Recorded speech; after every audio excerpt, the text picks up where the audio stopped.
지난주 금요일이었습니다. 지금 이 시각 저녁에 국내 저녁 뉴스에 아주 떠들썩했던 또 많은 국민들이 분노했던 구금된 우리 국민 316명 그리고 딱 일주일 만에 오늘 금요일 인천공항을 통해서 고국을 다시 돌아왔습니다. 지금 이렇게 강훈식 대통령 비서실장이 바로 이 브릿지라고 하죠. 브릿지 앞에서 비행기에서 내리는 국민들을 환영했고요. 지금 보시는 저 TV 화면에도 보통은 뭐 환승구 어딘지 이렇게 안내 문구가 나오는데 귀국을 환영합니다라고 문구가 뜨기도 했습니다.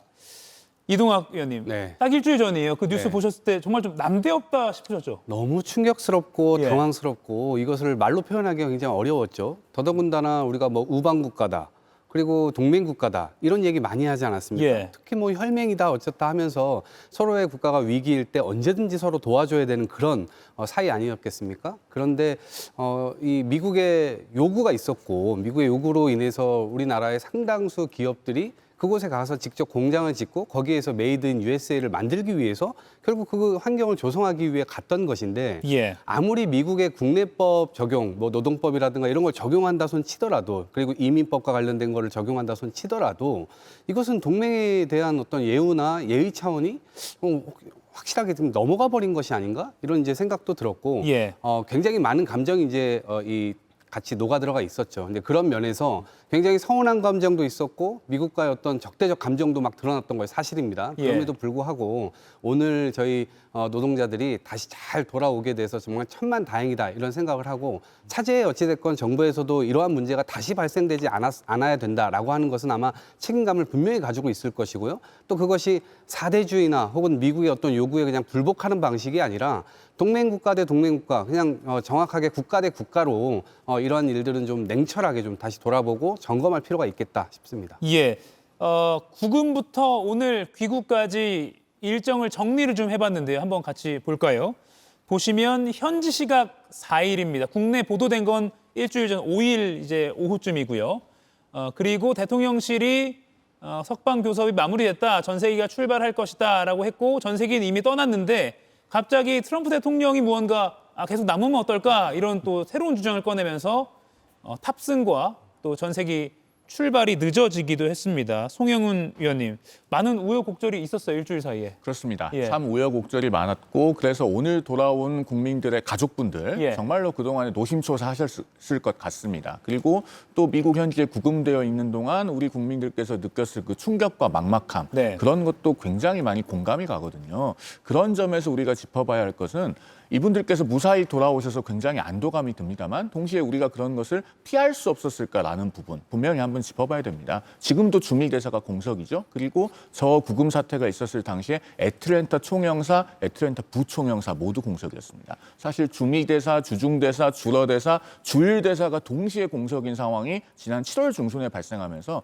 국내에서 이미 경고가 있었습니다. 이렇게 하면은 동시에 외교 라인에 큰 공백이 생긴다. 예. 그럼에도 불구하고 4강 대사를 한꺼번에 귀국을 시켰고 그렇기 때문에 저런 단속이 있기 전에 사실 6개 기관이 합동으로 단속하는 대대적인 작전이 펼쳐졌음에도 불구하고 어떤 정보 수집, 사전 대비 이런 것들이 미흡하지 않았나 하는 부분 분명히 돌아볼 대목입니다. 그렇기 때문에 무사히 귀국한 것은 정말로 다행스럽고 안도감이 드는 일이다만 예. 동시에 우리가 거기에 만족하지 않고 점검해야 될 부분들 반드시 돌아보고 개선하는 계기로 삼아야 될 것입니다. 예, 뭐 지적해 주신 대로 이건 뭐 여야 문제를 떠나서 그리고 무사히 일주일 만에 우리 국민들이 돌아오셨지만 무엇이 문제인가 그리고 근본적으로 어떤 게 잘못되어 있었던 것인가를 차근차근 점검해보고 또 빨리 그걸 다시 복구해야 되는 그런 과제도 남아있는 것 같습니다. 그래서 오늘 강훈식 대통령실 비서실장도 비자와 체류 자격 문제를 공항에서 언급하기도 했는데요. 강훈식 실장의 이야기 들어보시죠. 미국과의 업무는 끝났다고 생각할 때가 새로운 시작입니다. 트럼프 대통령이 언급한 새로운 비자를 만드는 방안을 포함해서 미국 비자 발급과 체류 자격 시스템 개선을 향후에 적극적으로 추진할 예정입니다. 기내에서 출발할 때는 모두가 박수치고 환호하면서 안도의 마음으로 박수치고 환영했다라는 분위기를 전해드릴 수 있었습니다. 예, 조현삼 위원님. 대통령 비서실장이 직접 공항까지 마중을 나간 거 보면 대통령 입장에서도 상당히 이 문제에 신경 썼다라고 볼 수 있겠네요. 그렇죠. 국민의 건강과 안전이 달린 문제 아니었겠습니까? 이재명 대통령 입장에서는 국정의 최우선 과제로 이번 사태를 두고 염두에 두고 행동을 하셨다라는 것을 보여주는 것이고요. 네. 강훈식 비서실장이 직접 현장에 갔다는 것 자체는 어떻게 보면 이재명 대통령의 의지이자 어떻게 보면 국민을 대한 도리이기도 합니다. 이번 사건에 대해서 지금 앞서도 지금 우리 정부의 미흡한 대처에 대해서 지적하는 부분도 있지만 당초 이 문제의 원인은 현지에서 근로활동을 제공을 하고 있는 한국인들 대상으로 부당하게 인권 침해를 가하면서 현장에서 체포를 하고 열악한 환경에서 구금을 한 미국의 일정 부분 우선적인 책임이 있음에도 불구하고 그에 대한 적극적인 대응을 한 우리나라의 입장 때문에 조속히 귀국하는 그런 조치를 맞은 게 아닌가 생각이 드는 것이고요. 예. 그리고 지금 강훈식 비서실장 입장에서는 단지 귀국만 문제가 아니라 귀국 이후에 이번 한국인 근로자들의 그런 추후 심리 치료라든가 각종 대처 방안 그리고 추후에 쓸 비자 관련된 각종 협상에 대한 그런 의지도 함께 보여준 게 아닌가 싶습니다. 네. 오늘 3시 한 반 넘어서 인천공항 통해서 316명의 우리 국민들이 귀국을 했습니다. 또 뒷이야기를 좀 보면 가족들과 부둥켜 안고 우는 모습도 많이 포착이 됐다고 하고요. 또 귀국한 316명 중에는 임신부 여성도 있었다고 합니다. 임신한 여성 한 명은 기내 퍼스트 클래스 좌석을 배정을 받아서 특별히 또 몸과 마음 상태를 최대한 안정적인 상태에서 귀국할 수 있도록 그렇게 했다라는 것도 강훈식 비서실장이 설명을 했습니다. 그리고 이렇게 보시는 것처럼 저희가 개인 신상에 피해가 되지 않도록 화면을 흐리게 처리했는데요. 꽃다발을 가족들이 준비한 모습 이렇게 볼 수가 있습니다. 그리고 부둥켜 안고 눈물을 흘리는 그런 모습도 볼 수가 있습니다. 오늘 한국갤럽 여론조사가 발표가 됐는데 대통령 지지율이 5%포인트 하락했습니다. 5%포인트 대통령 지지율이 하락했는데 지금 보시는 것처럼 9월 첫째 주가 63%가 잘함이었고요. 네, 9월 둘째 주 이번에 발표된 게 58%가 잘함이라서 5%포인트 하락했습니다. 부정평가를 한 이유 중에 1위로 외교가 꼽히기도 했습니다. 김윤영 위원님, 아무래도 이번 구금 사태가 좀 영향을 준 것 같습니다. 네, 그렇게 볼 수 있습니다. 왜냐하면 지난주 이재명 대통령의 긍정평가 이후 1위가 외교였습니다.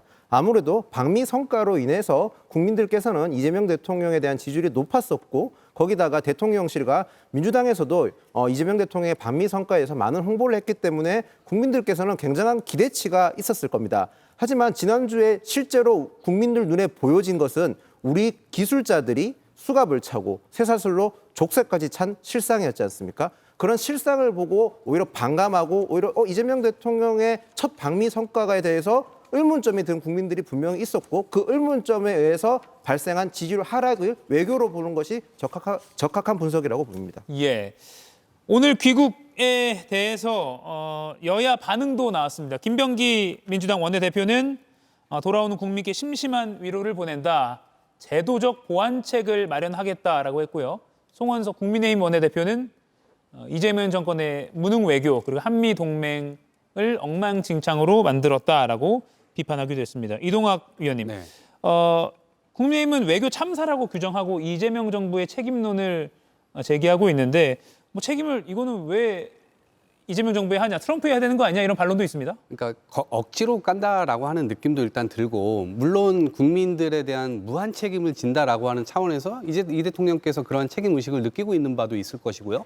정부 역시도 그럴 겁니다. 그럼에도 불구하고 만약에 외교 참사라고 규정을 하려면 조지아 이 노래를 불렀던 윤석열 전 대통령이 그때 당시 맺었던 협약 때문에 지금 나가가지고 지금 저거를 하고 있거든요. 그럼 그때 당시 앞뒤로 풀었어야 될 문제였죠. 근데 그러나 그런 탓을 그냥 하지는 않겠습니다. 그런 것들이 다 연장선에서 있기 때문에 한국 대통령으로서 정부로서는 책임의식을 느껴야 하는 것은 맞다 생각하고요. 다만 지금 미국이 정상적으로 나오는 상황은 아닌 것 같습니다. 예. 예컨대 지금 316명 오늘 돌아왔다지만 여러 분들 중에서 실제로 비자를 받고 가서 근무하시는 분들도 계셨잖아요. 그러니까 B1 비자, 단기 상임 비자라고 하는데 단기 상용 비자 그것은 미국에 취직한 것이 아니거든요. 그냥 우리나라 기업에서 돈을 받고 미국에서 필요한 일이 있기 때문에 출장을 간 거예요. 예. 근데 이런 식으로 출장 간 사람들까지 다 불법이다, 불법 이민이다 이렇게 해가지고 저런 식으로 법의 잣대를 적용하면 법치주의 맞나? 정상국가 맞나? 이런 생각을 당연히 하게 될 것 같아요. 그리고 과거에 저희가 정상회담 하기 전에 이 트럼프 대통령이 이 여러 가지 혁명이 한국에서 일어나고 혁명. 있다. 숙청이라는 예. 단어를 사용해요. 이게 대단히 주관적인 단어거든요.